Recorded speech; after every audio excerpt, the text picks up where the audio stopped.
Assalamualaikum warahmatullahi wabarakatuh.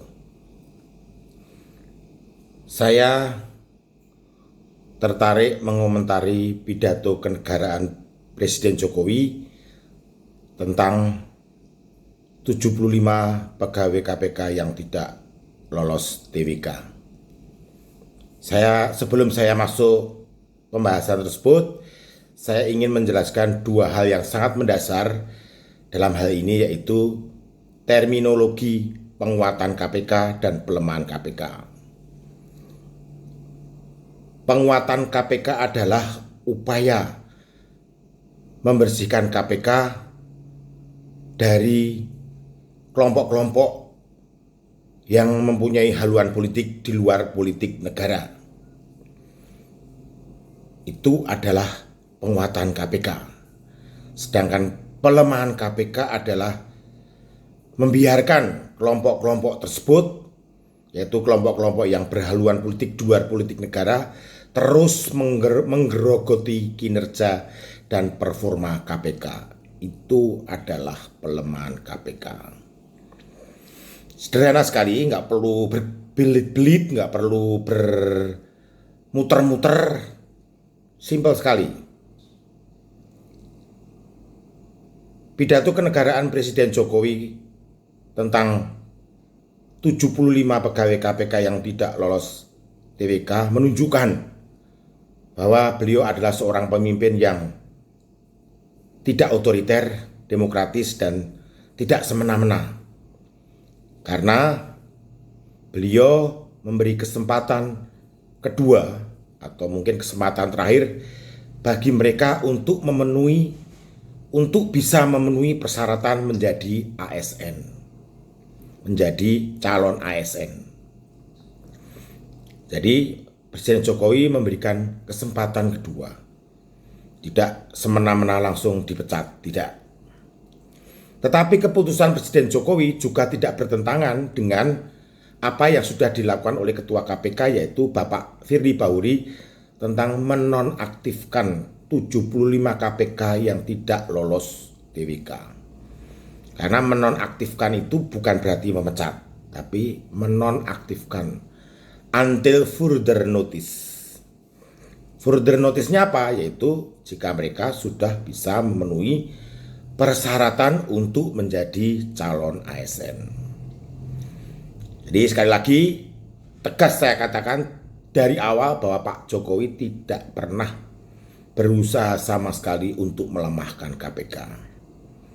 Beliau justru dalam proses mengembalikan kitoh KPK sebagai lembaga negara yang berhaluan politik negara, bukan politik lain di luar politik negara. Jika hasil kesepakatan antara Menteri Pan-RB, Kepala BKN, dan Ketua KPK bahwa kesempatan kedua yang dimaksudkan Presiden Jokowi adalah sekolah kedinasan, maka sekolah kedinasan itu sendiri sifatnya adalah matrikulasi. Monggo saja berapa lama, kurikulumnya bagaimana, terserah, tapi sifatnya matrikulasi. Artinya di akhir pendidikan sekolah kedinasan itu harus ada ujian TWK untuk menjadi pegangan yang terukur, rasional, dan objektif. Bukan hanya sekedar disekolahkan lalu dianggap memenuhi persyaratan. Oh tidak, harus ada ujian TWK kembali untuk menjadi bukti otentik, bukti objektif, bukti rasional tentang kualitas kebangsaan 75 pegawai KPK.